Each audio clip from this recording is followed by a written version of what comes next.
October 7th, 2001. As New York firemen continued to remove bodies and debris from what was once the World Trade Center, American military forces streak into combat.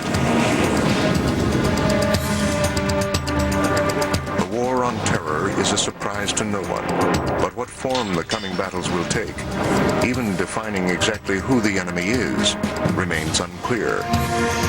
What is certain is that the conflict will combine military, intelligence, and law enforcement assets like never before. In recent years, Discovery film crews have gone behind the scenes to document some of the shadow warriors and weapons now set to wage the battle against hate.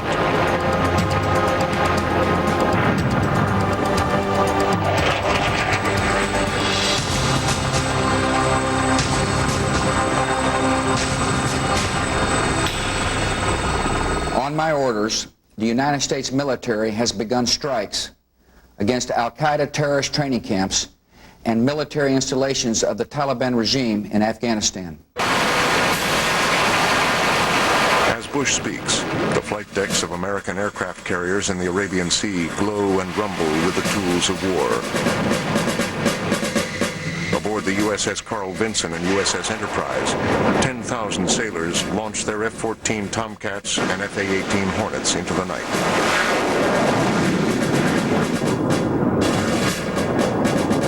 From half a world away, B-2 stealth bombers glide through the darkened sky unseen. Also in the Arabian Sea, British and American submarines and surface ships fire off more than 50 cruise missiles at Taliban targets.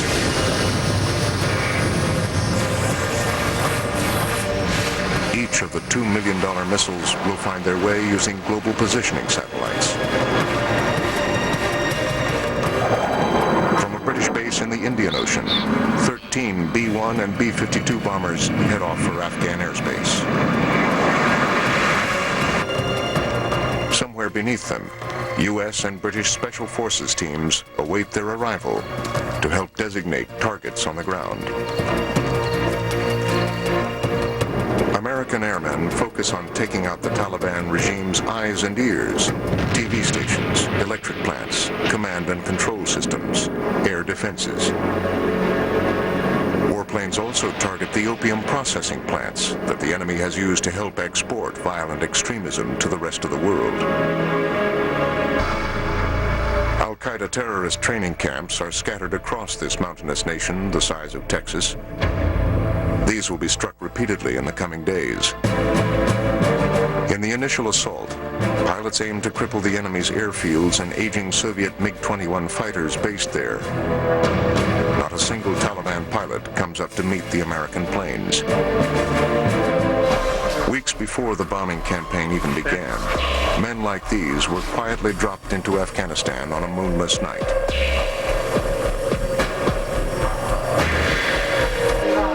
They are Special Forces Green Berets, American commandos trained in covert tactics. These scenes were shot in the hours just prior to a night drop. Right now it's real quiet in here. Everybody's relaxed. Once we hit the ground, we'll lose at least 5 pounds of water.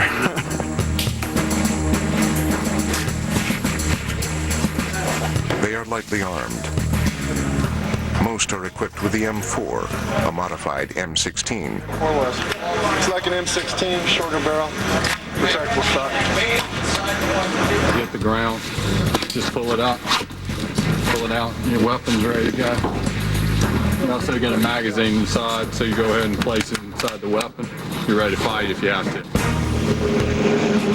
In this exercise, the A-Team's objective was similar to one they are now risking their lives for in Afghanistan.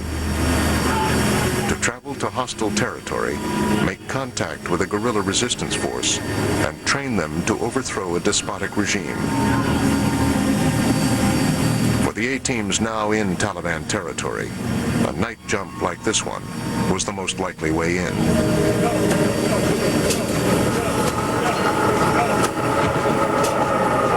They can do what's called a high-ho, which is a high altitude high opening drop where they actually get dropped at like 30,000 feet and can actually insert from 30, 40 miles away from the target area and hit a spot with precision. And oh, by the way, man in a parachute doesn't have much of a radar cross-section.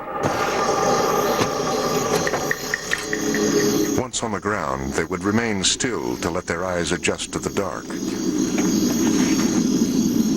Each 12-man team is composed of specialists: demolitions, communications, weapons. In Afghanistan, millions of mines still litter the land.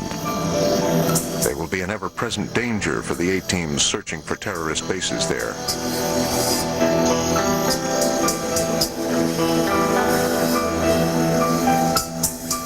No military in the world has put as much emphasis on night fighting capability as the Americans. That makes night vision gear crucial to any special ops mission in Afghanistan.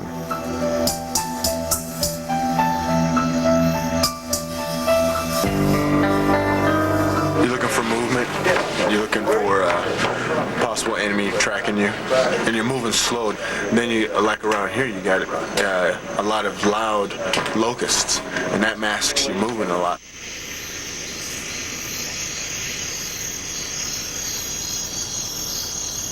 Leaving cover and crossing a road is particularly hazardous, as this team found out during its exercise.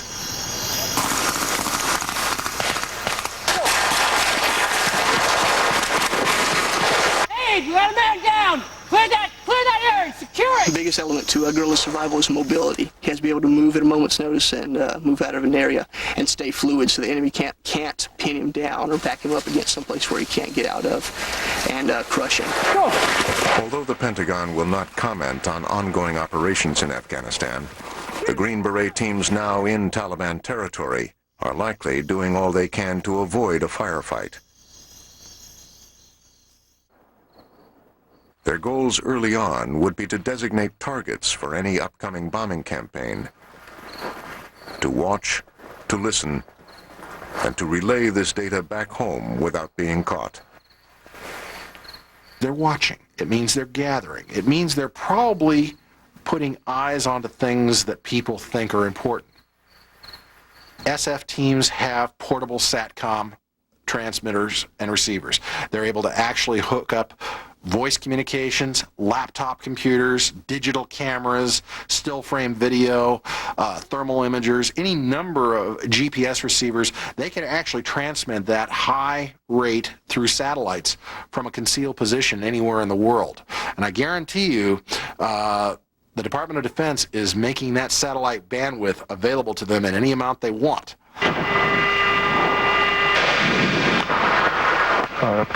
Special Forces teams are just one of the tools that help American pilots strike with precision. Halfway around the world, another precision weapon stands ready.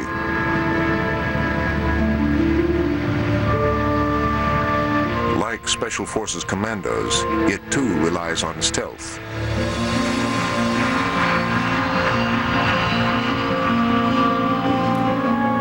Unlike the other planes in the American attack, the B-2 stealth bomber flies directly into battle from the continental United States. This $2 billion machine is worth its weight in gold, and probably is the most sophisticated plane ever built. It is a flying wing, composed almost entirely of composite and radar-absorbing material. Exactly what that material is and how the surfaces deflect enemy radar remain tightly held secrets. The stealth bomber has no flat edges. Every seam on the plane from which radar signals can bounce back is sealed as tightly as possible.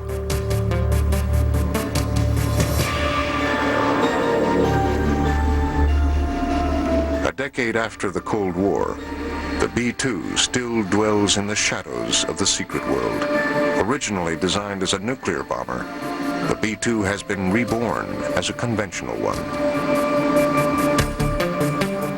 Missions to Afghanistan will take 36 hours round trip and pass along the edge of or possibly through Russian airspace. a nation the B-2 was created to destroy. They fly from a heavily secured airbase in the Midwest, where the B-2's slogan is Global Power, Global Reach. An important concept in a conflict in which the use of airfields in Muslim nations like Saudi Arabia is a constant source of tension. After the Soviet Empire fell, we pulled back a lot of our forces, and so we have a much smaller presence overseas. Weapon systems, especially like the B-2, that virtually has access to any point in the globe in a very timely manner. Remember, from Whiteman Air Force Base, I can be to any point in the globe in less than 24 hours. The stealth bomber's global power is reliant upon GPS satellites. These provide the B-2 with incredible precision. It has a bombing accuracy almost as precise as the stealth fighter's laser-guided weapons. But unlike a laser beam, which can be scattered or blocked by clouds and rain, GPS guidance makes weather irrelevant. This is a GPS antenna. You have one here and one in the rear munition. This is what munitions use in conjunction with the satellite to get its coordinates. It's actually talking with the satellites. And as the munitions drop, what it's using is the fins in the back to give it direction control. These pivot and move. They're very, very accurate. Accurate enough is to say, right now as the system stands, if you have a bomb with a GPS guidance package on it, like the ones on the B-2, it will put that bomb within a 13-meter sphere, three-dimensionally, of where you wanted it. In the skies over Afghanistan, the stealth bomber has the capability to destroy 16 hardened targets in a single bombing run from 8 miles high. No one below will see it. No one will hear it. No one will know it's there until it is far too late. Not long into the air campaign over Afghanistan, B-2s switch from 2,000-pound bombs to another. They are called bunker busters. These 5,000-pound bombs can penetrate reinforced concrete and even caves deep into the ground. Just how deep is a Pentagon secret. Developed during the Persian Gulf War to kill Iraqi leader Saddam Hussein, bunker busters now seek out Osama bin Laden.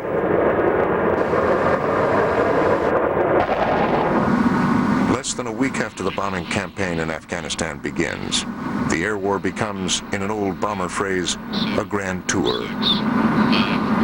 For the high-flying bombers, the B-1s, B-2s, and B-52s, combat means cruising miles above the Afghan countryside, dropping bombs at will. Soon, the real challenge is not blowing things up. It is locating something of military value to hit. Stand by to release. Ready now. Bombs away. On some missions, much-lauded precision-guided smart bombs give way to old-fashioned dumb bombs, weapons that use nothing more than gravity to find their way to Earth. Bin Laden's camps are composed of what military commanders consider soft targets, terrorists. On such missions, cluster bombs are often the weapon of choice.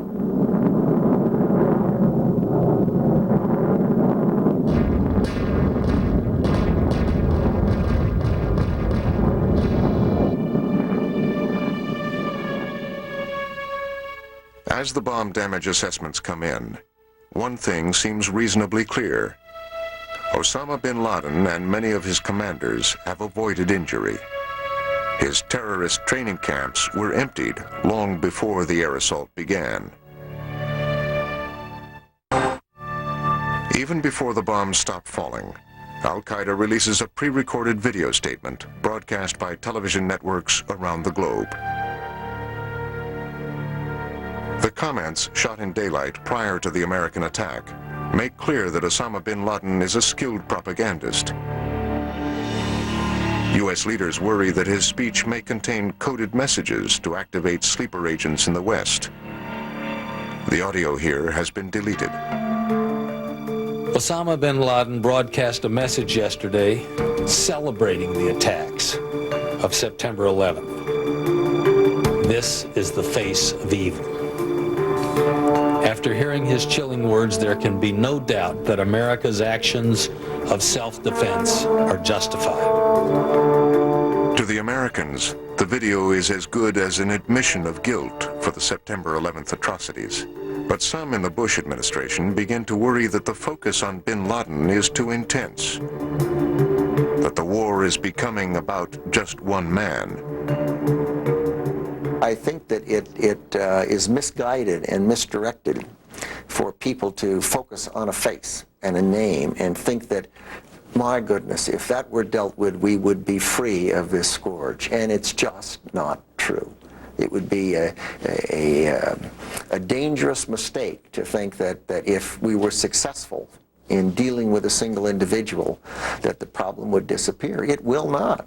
We're going to have to go after it where it is, and we're going to have to go after the countries that create a hospitable environment for terrorism. But even if bin Laden isn't the only target, the destruction of his organization in Afghanistan is an imperative first step in the war on terror.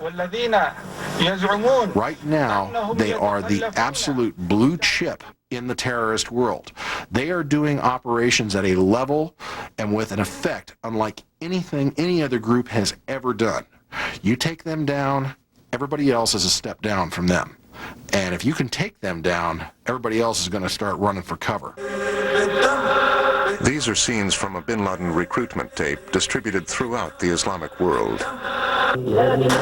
His network of terrorist cells is called Al-Qaeda, or the base. These images depict just a handful of Al-Qaeda's 45 training camps in Afghanistan, a nation where bin Laden's fanatical strain of Islam has found fertile ground.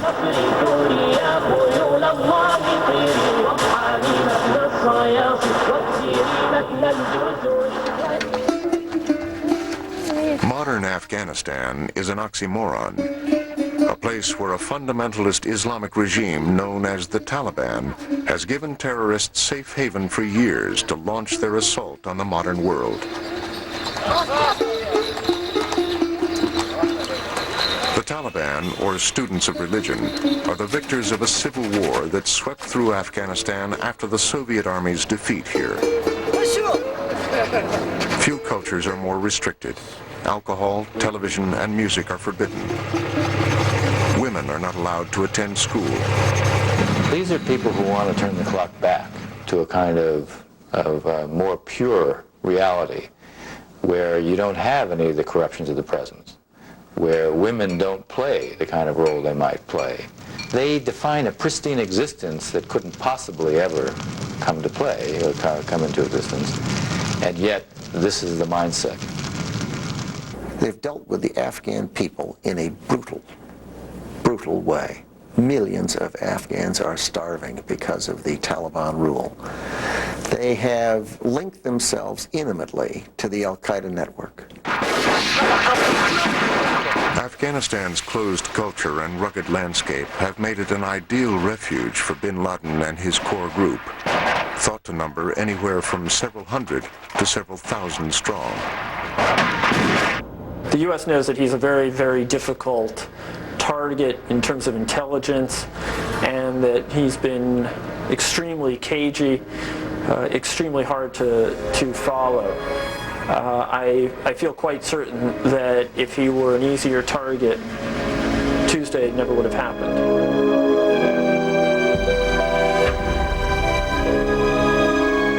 Since the atrocities of September 11th, some of the world's most powerful intelligence tools have been focused on a single task: locating Osama bin Laden and his circle of killers.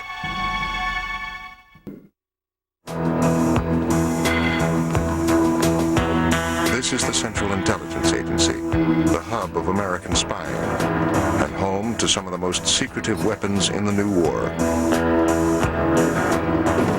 Creations of the Cold War, they will be crucial tools in defeating the terrorist threat.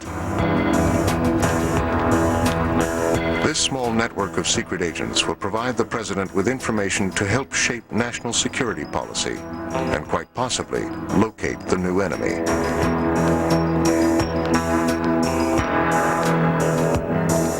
These spies never sleep, and and they never defect.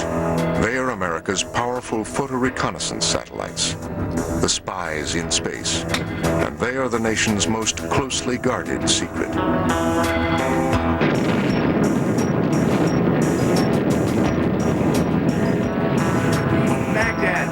From facilities across the globe, spy satellites are steered into position. The pictures they take over Afghanistan and other suspect nations are first seen at the National Photographic Interpretation Center.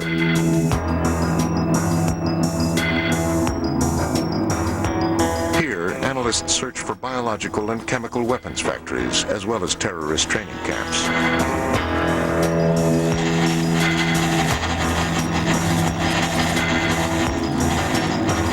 Sometimes they look at photographs. Other times they look at something called soft copy imagery, similar to what you're seeing now. The actual look and feel of today's satellite imagery is a state secret. These systems are magic, as far as I'm concerned. They are extraordinarily powerful, and I just don't think it makes sense in this era for that information and those technical capabilities to be widely known throughout the world. In an ideal world, there would be no reason for us to protect this information, but it isn't an ideal world. Satellite now entering target area. But secrecy won't stop people from guessing. This is Hollywood's best attempt at portraying spy satellites in action. Here, CIA agents watch a Special Forces raid on a terrorist camp as it happens via real-time infrared imagery. 35 seconds.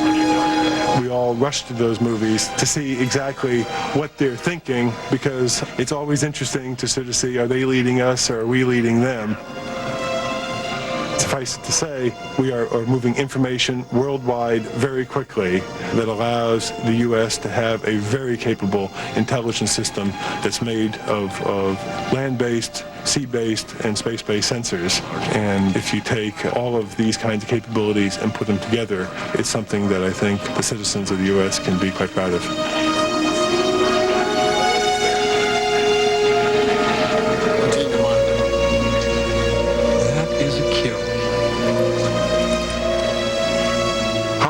Is it?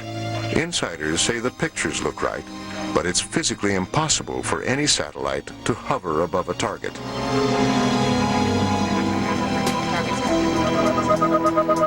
These are closer to the real thing.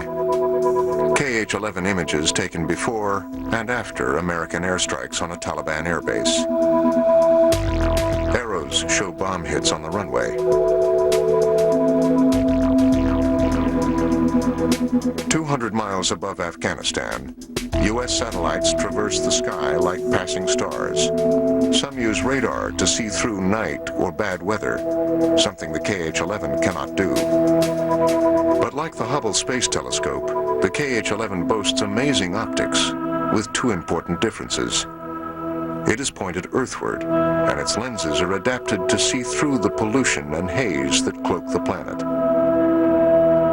If the KH-11 sends back images that arouse interest or suspicion, this is often the next intelligence tool sent into action, the high-flying U-2. Throughout the war over Afghanistan, these planes, based on a 45-year-old design, will circle targets of interest and take closer pictures. Even closer still fly the UAVs, or unmanned aerial vehicles. With these, American eyes can get close-ups as near as 2,000 feet above Taliban positions without putting pilots into harm's way.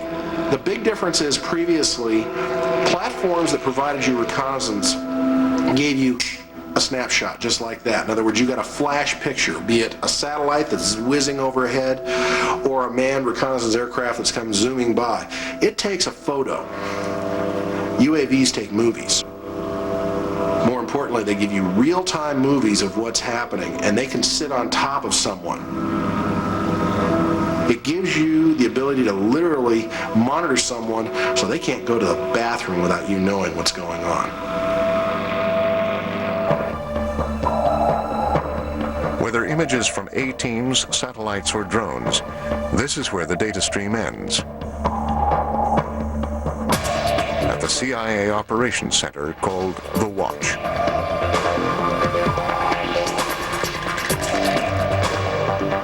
Here, during each day of the crisis, they will sort through an avalanche of information to prepare a daily briefing for President Bush.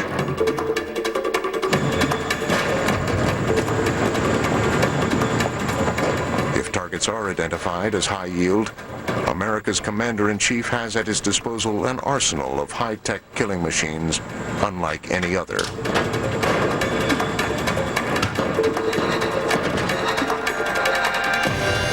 Previously, we used to think about deterrence in the terms of, oh, I'm going to get engulfed by a nuclear fireball and killed with my family. Now it's more personal. Now it's a guy opening a door at a radar site, and the last thing he sees is a Hellfire missile coming right towards him. We can reach out and go, knock, knock, you're dead.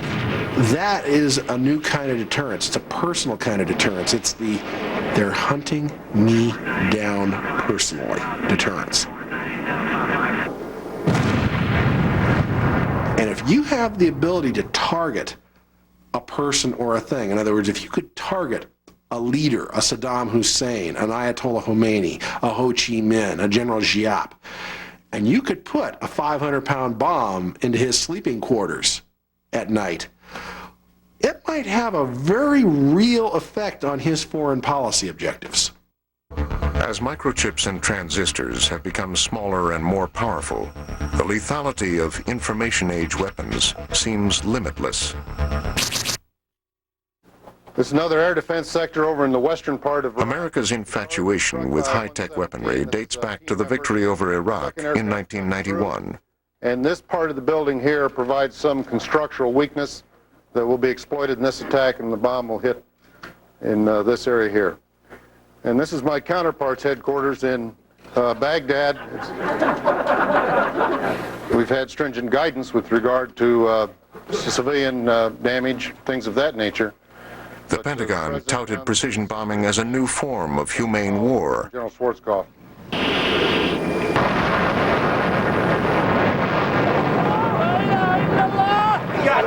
On the morning of February 13th, 1991, the Al-Firdos bunker in downtown Baghdad was hit. Over 400 civilians who had taken refuge there were killed.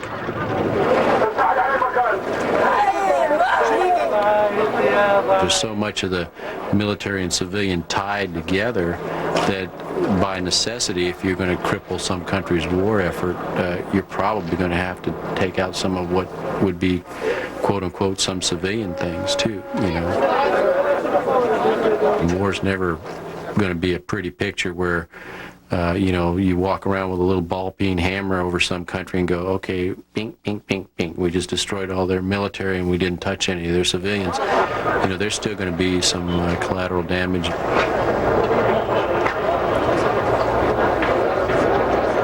American leaders dread a repeat of the Al-Firdos tragedy in Afghanistan. Civilian deaths can only enhance bin Laden's stature in the Middle East and swell the ranks of those willing to die for him. If there are a lot of innocent Arabs and Muslims dying, then it's going to reinforce the thought that Arab lives don't count as much and Muslim lives in Afghanistan don't count as much. And that could start getting a different kind of reaction. But in the effort to topple the Taliban regime, Western military forces will not go it alone. They will have Muslim allies fighting on the ground there. For years, a civil war has raged in Afghanistan between the Taliban and a loosely unified force known as the Northern Alliance. The alliance controls regions in the northern and central parts of the country. With American air support striking Taliban positions and an infusion of new weapons, many of them provided by Russia, Northern Alliance troops might soon make a push on the city of Kabul itself. The political will for us to join the international community's counterterrorism effort has been declared. We are on the ground. We have volunteered 30,000 troops to fight. There could be various coordinations between us and the international community. Northern Alliance recruits come from a variety of ethnic backgrounds. Uzbeks, Tajiks. They are told to bring their own guns, but they are promised food. Important incentive in a place where weapons are more readily had than bread. But with America's entry into this civil war, Northern Alliance training is about to improve dramatically. This is yet another task for which Army Green Berets were created, and which they have performed all over the world. Several things make us special. That's our ability to communicate across cultural lines. That's our ability to have good interpersonal skills with everybody, people from the United States or whatever different country we're working in. That's one of the unique things that we bring to the battlefield. The American Green Berets now in Afghanistan are Central Asian specialists, experts in the local languages, and familiar with the treacherous terrain. The mountains here rise as high as 25,000 feet. Roads are scarce to non-existent. And the fearsome Afghan winter is fast approaching. Whether American Special Forces conduct missions with Northern Alliance soldiers or entirely on their own, they will rely heavily on helicopters to get them around. None more so than the UH-60 Special Forces Black Hawk. Thermal imagers enable its pilots to see the terrain ahead in the dark of night. Many missions will require them to fly low, using the terrain as cover. When they do, they will risk destruction by an American weapon, a leftover from a CIA arms program that supplied anti-Soviet rebels in the 1980s. We supplied a number, some hundreds of Stinger man-portable surface-to-air missiles, what we call man-pads, to the Mujahideen as part of the supply effort during the 1980s. There's probably a couple hundred of those things scattered around Afghanistan, some of which are probably in the hands of the Taliban, some of which may be in the hands of our friends, the Northern Alliance. It is hoped that the Stingers have fallen into disrepair since the 1980s, that the batteries that power them have long since gone dead. But the Chinese make a carbon copy of the weapon and might have sold fresh batteries to the Taliban in recent years.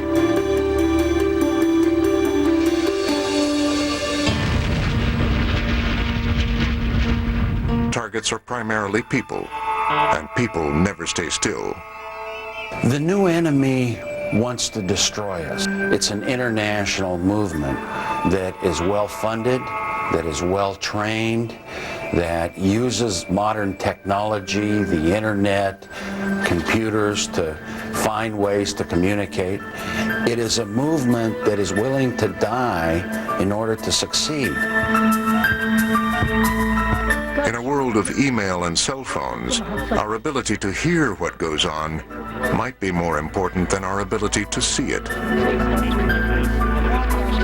Most of us are not aware of the fact that the intelligence gathering organizations of the free world have put together a system called Echelon, which is capable of intercepting all the world's communications at any time. That's all the world's communications, be it police, taxi cab, telephone, television, radio, cell phone, email, laptops, all the world's communications are susceptible to intercept via this system called Echelon.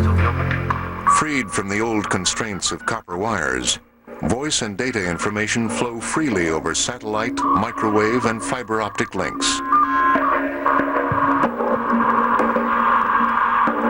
In an operation likened to DriftNet surveillance, Echelon captures those signals and downloads them to supercomputers. Keywords and voice recognition are then used to pick out critical information.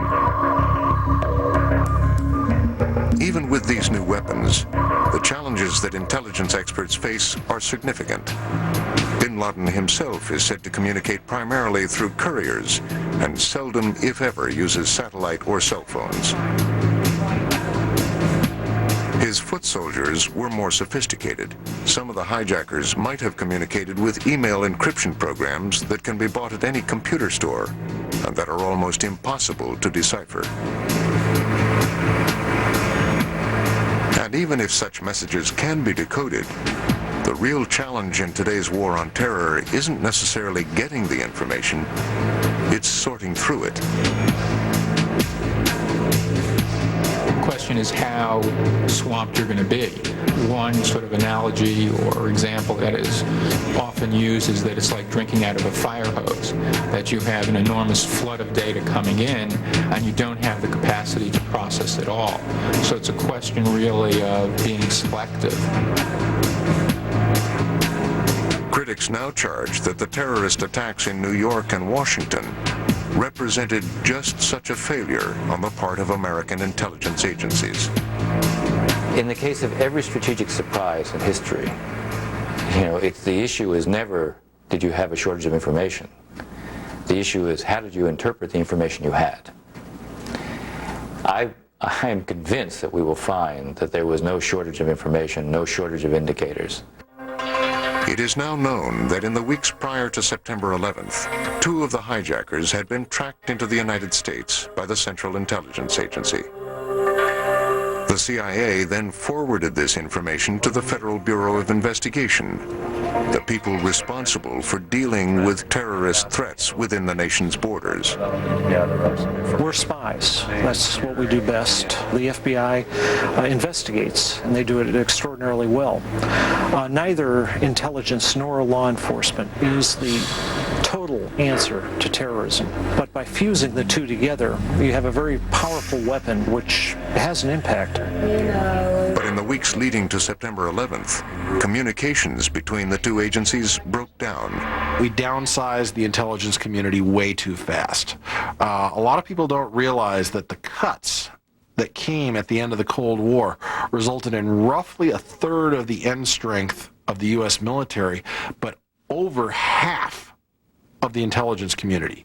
And when I say half, I mean in terms of workers, budget, facilities, and yet we began to task them to do more and more and more. Well, that meant they had to become automated. They had to rely more on computers, networks, and those kinds of systems that give you more bang for the buck. This emphasis on automation permeates the intelligence community today. One urgent fix, recently directed by President Bush, is to make the computer systems of the FBI and CIA compatible. More important, perhaps, is a renewed interest in an old-fashioned intelligence tool, paying informants and cutting deals with people already inside the terrorist world, an act forbidden under a presidential directive signed in 1995. It's hard for your nice suburban shopping mall-bred American to understand that some of the real threats, particularly in the terrorist area, are from people who actually believe in something. They believe in something enough to die for it. They'll go out and commit suicide with a bomb on them, which makes them very dangerous. How do you stop that? By tapping phones? Probably the best way to stop it is by penetrating the organization, which is made up of people who aren't very nice. The West's arsenal of satellites, stealth planes, and smart bombs is impressive. But just how effective can technology be against an adversary using box cutters and suicide tactics?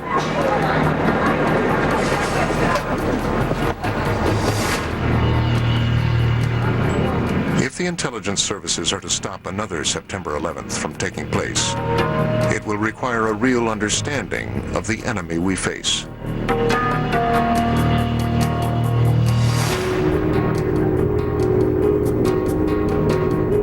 First thing we need to understand is that these people consider us worthless as human beings and get their own worth by dying in our destruction.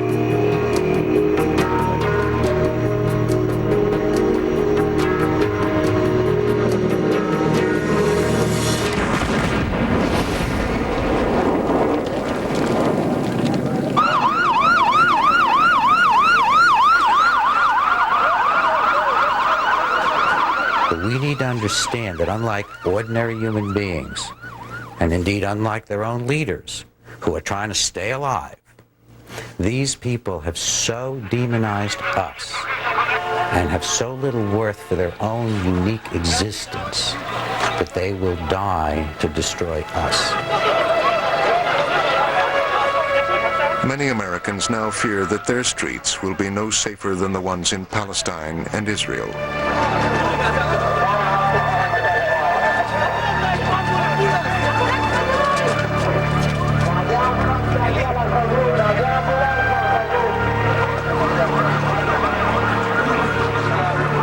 Each of the 19 suicide hijackers that struck New York and Washington was a violent extremist who considered himself on a religious jihad.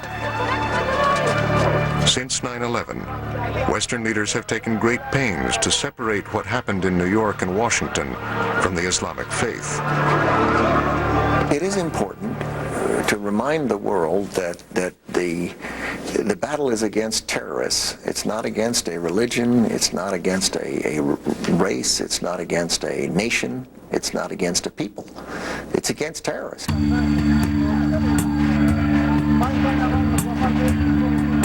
Even so, the acts of the hijackers themselves and Osama bin Laden's continued popularity in parts of the Islamic world make it clear that religion and culture are very real considerations in waging the new war. As U.S. fighter jets dropped bombs, Air Force C-17s dropped more than 35,000 food rations to the Afghan civilians below. The United States has a really remarkable record of helping Muslim nations in Kuwait, in humanitarian aid in Somalia and Bosnia and Kosovo, and as the biggest food donor in Afghanistan before September 11th, not after. And now the new program of some $320 million. So it is important that we do things that demonstrate the truth. The phrase used by policymakers is draining the swamp. Drying up recruitment and funding worldwide for the terrorist networks. Offering incentives and making it too painful for nations to host terrorist organizations. Emptied of their ranks, groups like Al-Qaeda will cease to exist. We can't solve all of our problems with M1 tanks and Aegis cruisers. The military is a great hammer, but not every problem in the world is a nail. I have characterized the entire effort as being well beyond military.